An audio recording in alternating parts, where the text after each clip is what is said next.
You got it. Hey guys, I got my good buddy, the economic ninja, with me, and we were talking about Ukraine, what's going on, all of our surroundings. It is like we are headed into the Thunderdome, like this, straight down. Uh, and we were just discussing it, and I thought I'd bring you along. How you doing, brother? Hey, buddy, how you doing? Appreciate you having me on. Absolutely. What spurred this on was I got a text message from a really good family person, friend.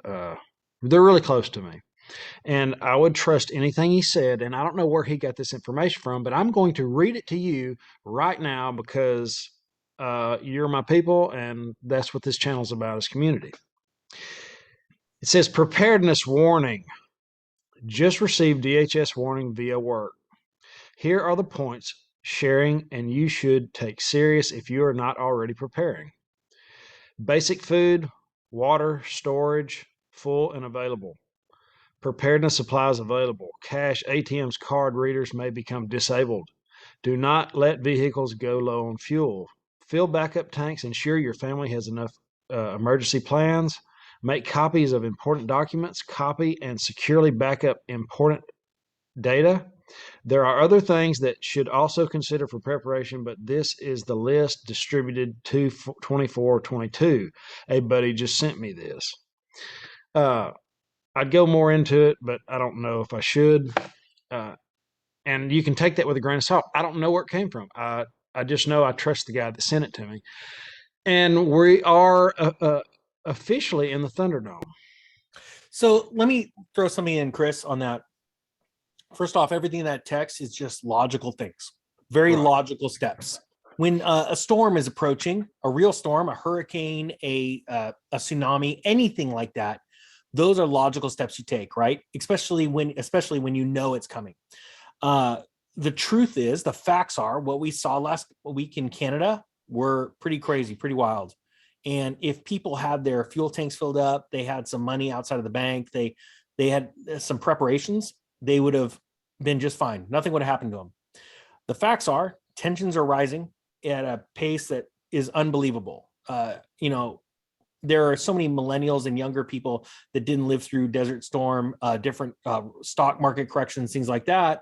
And they didn't have the slide deck in their mind of what happens when tensions get high, or when Katrina happens in that part of the United States, to just everyday things that you just take for advantage. Like, I'm going to go to the gas station and get gas today. I'm going to go to the grocery store and get some food. These are just really smart, simple steps that everyone should be taking. But to say that you need to do it sooner than later, let's do this. Ninja Nation needs to, these are people that are prepared, not scared. And so I know we're preaching to the choir right now, but we're hoping that there's maybe a few new people on this video right now. So please hit the like and button for Chris. Absolutely. Video out, because it's so important that people understand this and go, hey, you know what? And I don't want you to just go off on a tangent, Chris, but there were so many people that when that cyber attack hit the East Coast, and I did this like emergency broadcast, I said, I'm not joking, guys, go get fuel. If you're on the East Coast, go fill up your tank. If you're driving down the highway and you're hearing this, just pull over and fill up.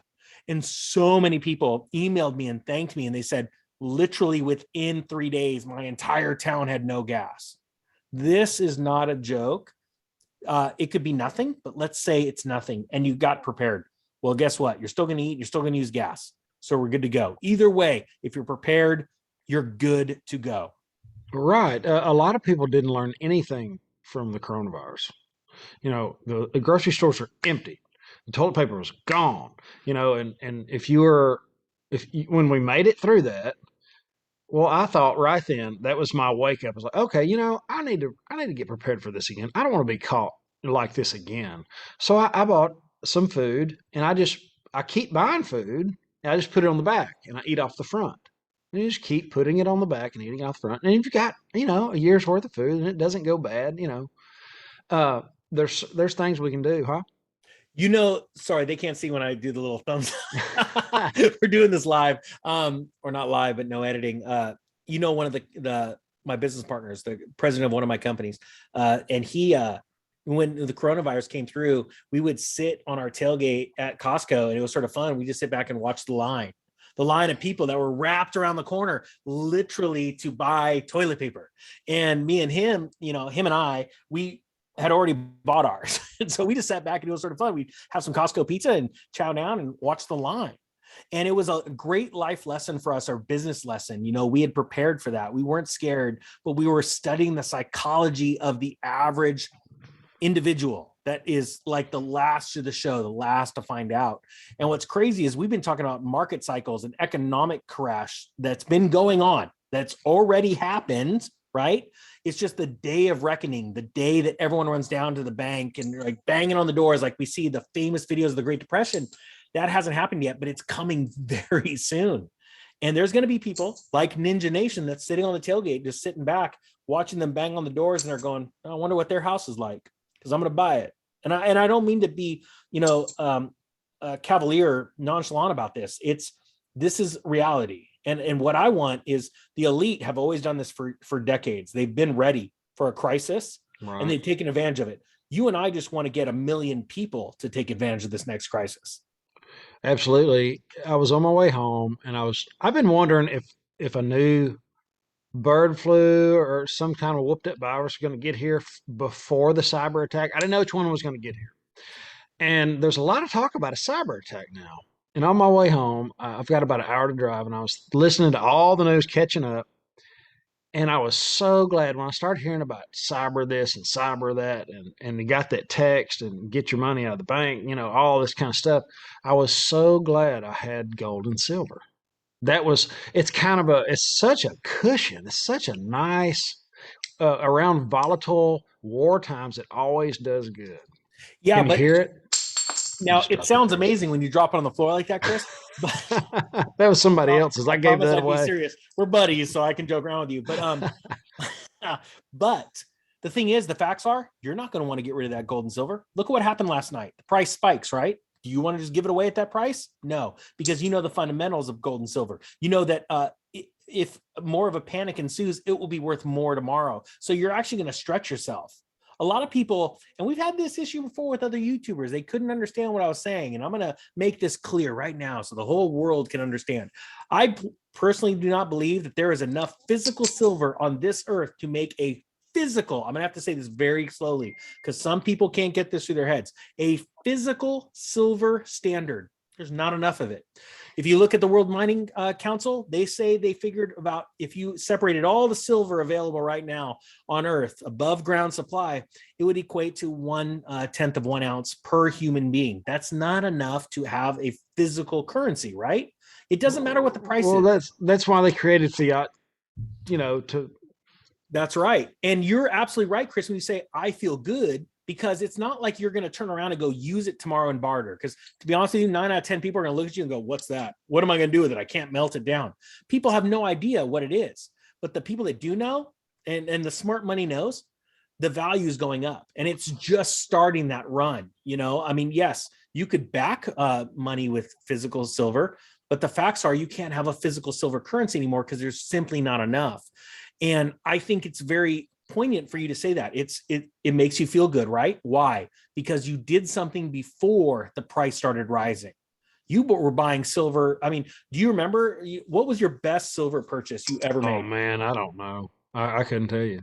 $14 an ounce? No, it's a little more than that. It was under 20. Okay, under 20. So you're it was maybe 15 or 16. I don't know. I'd have to ask my wife. You're definitely in the money. Yeah. And what's funny is many people sit there and they go, well, that's nothing compared to Bitcoin. That's nothing compared to the S&P or this ETF. And what they don't realize is that silver and gold are always last to the party. Why? Because they're the most hated. Why? Because it's the least sexy. And that's it, because, it has, it has no yield. Well, that's starting to change because of blockchain, but also there's no counterparty risk. And I'm going to be honest with you. After watching what happened in Canada last week, no counterparty risk, there ain't nothing more sexy than that. Well, I don't know how sexy Bitcoin's going to look during a cyber attack. My plan is to trade some of this for Bitcoin. I'm going to let go of this stuff when the time's right. A lot of people don't just hold on to it forever. That's the biggest problem I see with precious metals holders. They keep it their whole life. Yeah. And on the flip side, when Bitcoin does a certain dollar amount, which I don't want to disclose here, I will be trading that for physical silver. So the point is that you're always moving Absolutely. in and out. There is never one answer. Why? Because you have central planners, governments, central banks. So you have to remember there's never one answer. You have to be diversified and then move from one bag to the next as they move up and down. That's what's important. Can we go back to? I get questions. I talk to people all the time about silver and gold just because I want to see people prosper. When we're going into war and not, if you're broke, you're not going to be able to help anybody. Figure that out right now. If you don't have anything and they shut the banks down and this thing that's never happened accidentally happens, you can't help anybody if you don't have any money. So I'm trying to help people. If you've got $1 million in your 401k or whatever, just take a little bit out, just 10%, and put it over there and don't mess with it. Uh, but the question I get is, what do you do with it? If we go to a digital dollar and you take this stuff, what who's gonna and I tell them you're gonna trade it for whatever currency's going on. Whatever the Yeah. currency is, that's what you're gonna trade it for, and then you're gonna buy whatever you want. Yeah. Let's talk about the dumbest comment in the world when it comes to silver or gold, physical silver or gold.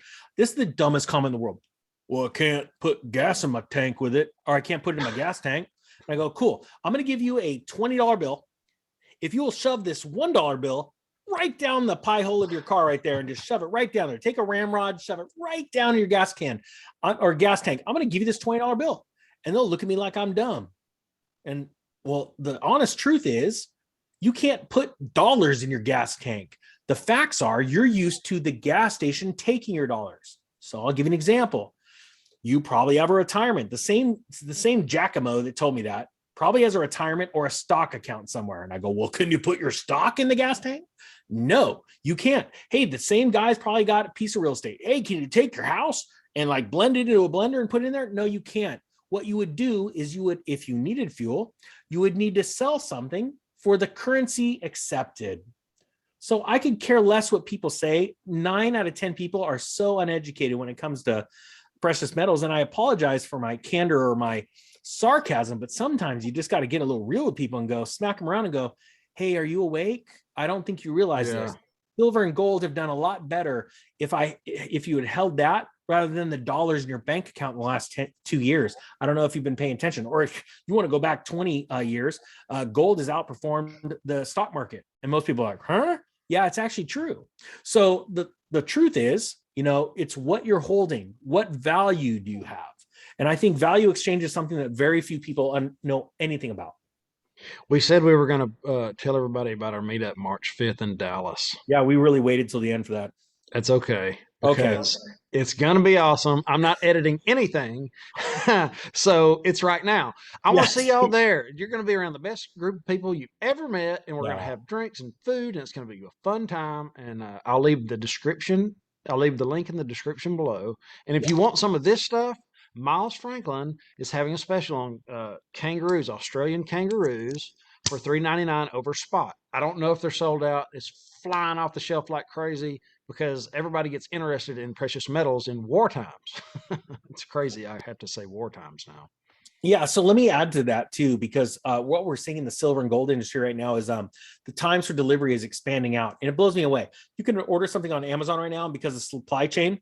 You pay for it with your credit card, and it says, "Hey, it's not going to get delivered for 2 weeks." You're like, "I don't care," and you're like, "Hey, I want to go buy a new car," and they go, "Yeah, put down 10 grand. It's not going to be here for 6 months." You're like, "I don't care," but then all of a sudden, like somebody goes and like wants to buy some gold and silver, and they go, "Yeah, it's going to take 2 weeks." You're like, "No, no way! I want it right now." It's like, are you kidding me? I mean, people are losing their mind. Like, what do you mean it's going to take 2 weeks? Why? It's because most people panic into buying gold and silver and they don't realize what's really happening around them. And so, with that being said, like what Chris said, if it's not in stock right now and you send them money, yeah, they've done 6 billion in sales. Don't worry, the silver and gold's coming to you. It just blows my mind, to be honest with you. I'll leave the link in the description below as well if you're interested.